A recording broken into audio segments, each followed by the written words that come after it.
This aerial photo is of a portion of downtown Kalamazoo and was taken in the late 1950s or early 60s. As we look east from the bottom to top, we are flying above and to the right of the Amtrak station. I have color enhanced the rail lines visible in the photo. The lime green color is the Michigan Central Main, which was New York Central at the time of the photo. The red was the Grand Rapids, Indiana, Pennsylvania Railroad by this time. The blue was the CK&T, which was the Grand Trunk Western. The darker green was the Lakeshore and Michigan Southern, which was the New York Central. The CK&S was the NYC as well. The yellow circle is Tower Number 1, and the light blue circle is Tower Number 2, better known as BO Tower. Missing to the west of the photo is the Michigan Central, New York Central Amtrak station, and the Kalamazoo and South Haven Railway, which was New York Central by this time.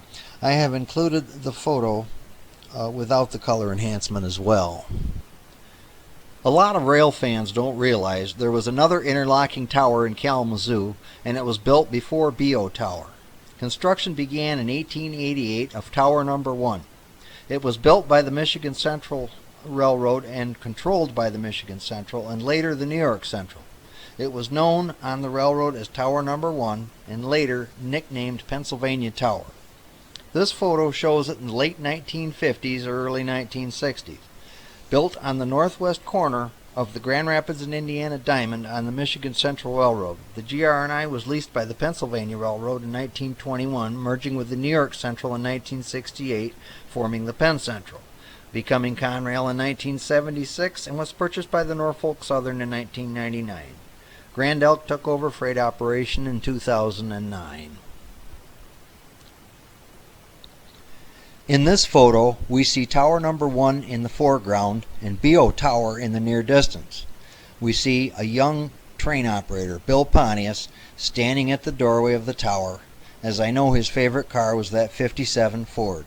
He used to talk about it so much and showed off pictures of it. Bill worked at Tower Number 1 until he was drafted into the Army in 1964. When he returned from service in 1968, Tower Number 1 was gone. He was given a position at BO Tower, and he was there until seniority bumped him out in 1986, as other towers were closing. He finished his career at Michigan City, Indiana. In 1988, he was having heart trouble. We lost Bill in 1989 to a massive heart attack. Bill was a great guy, and he was always willing to share his knowledge of the railroad, and we always had a good time talking about cars and trains and such.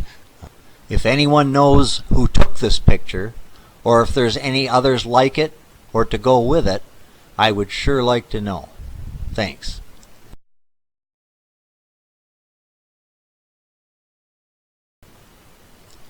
Here is a photo of the Church Street Crossing Tower that was built 2 blocks west of the MC Amtrak station. It was moved to the Hickory Corners Car Museum in the 1960s. It is still there. A lot of confusion circulates that Tower Number 1 was the tower moved, as that was not the case. This is the one that went to Hickory Corners. This is probably the nicest photo I've found of BO Tower. It was taken by Richard Beale in 1966 with the New York Central passenger train going by the tower. Tower is still looking pretty good at this point, and like I say, it's probably the nicest picture I've found of it. BO Tower was built in 1914, and by 1915 there was 38 passenger trains a day served by 7 different railroads, including the interurbans. At one point there was 5 different railroads crossing the MC Main. This photo of BO Tower was taken in 1973 and shows the neglect of the Penn Central, all overgrown with weeds and starting to look a little run down.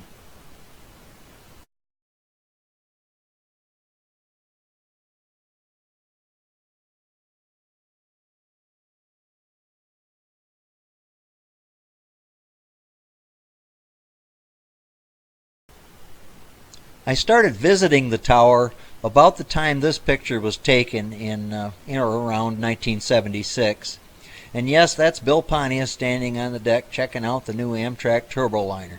The same operator shown in the photo at tower number 1, about 15 years or so later.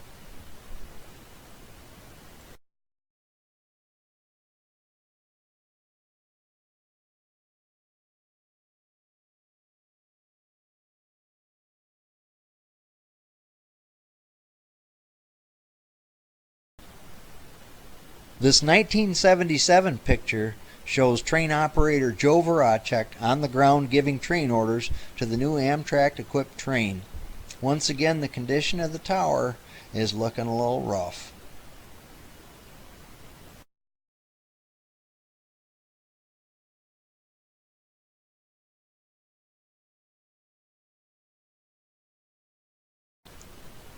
This photo was taken around 1978 or 1979 and shows the Grand Trunk 7014 switch engine returning south from Checker Motors Corporation as they had trackage rights on the old NYC trackage and went north of the tower daily.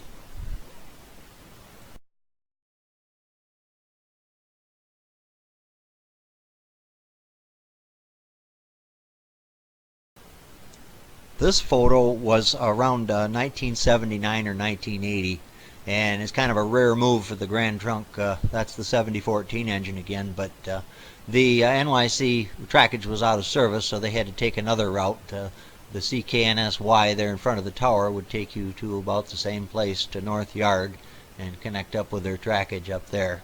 The white building to the left is the old Lakeshore, Michigan Southern Roundhouse, which is long gone. This photo was taken in 1980, and we can see Bill's 1966 Ford Econoline van parked behind the tower there, just the nose of it sticking out. I helped him put the motor together and get that thing running at one point. So,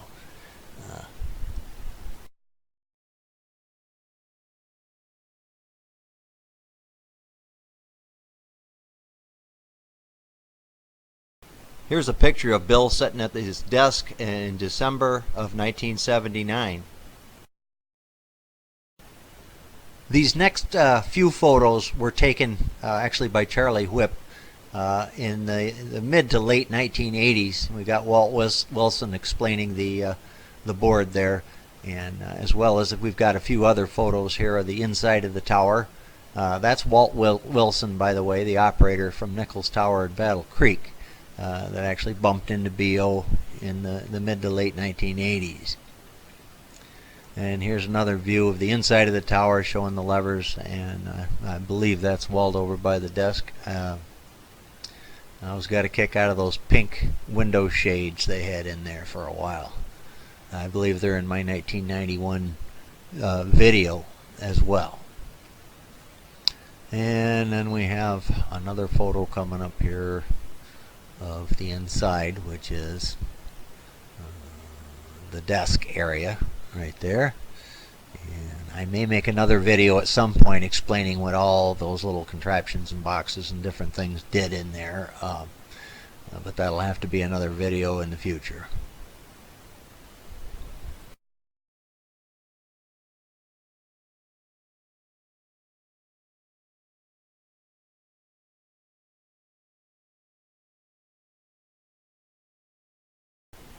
This picture of BO Tower was taken in 1993, and the tower is not looking horrible terrible, but it's still showing its age. This is about what the tower looked like in my 1991 video that I had posted, as well as my comparison BO Tower video of the difference between 1991 and 2017. This photo, I'm going to guess, was taken around the time of the Norfolk Southern takeover, and they had boarded up several windows and put in a different heating system and updated the stairs, and there were several changes made. I wasn't visiting the tower anymore after 91, so I'm just going to let the rest of the video play out and show my video or the photos I've put together for this as the tower slowly expires.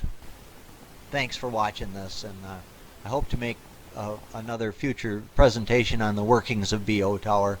We'll see how that goes. Thanks for watching. By the way, the photos used in this presentation were all drawn off from Google Images. And the way I look at it is, if they're on Google Images, they're pretty much out there for anybody's use. And we're just moving them to another Google program, which is YouTube. I hope I haven't caused any problem by using any of these photos. Thanks again.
Hard to believe, but somebody actually put graffiti on BO Tower.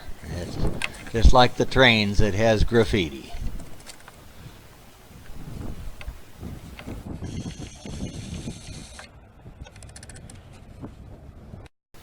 Just wanted to add a couple more things here.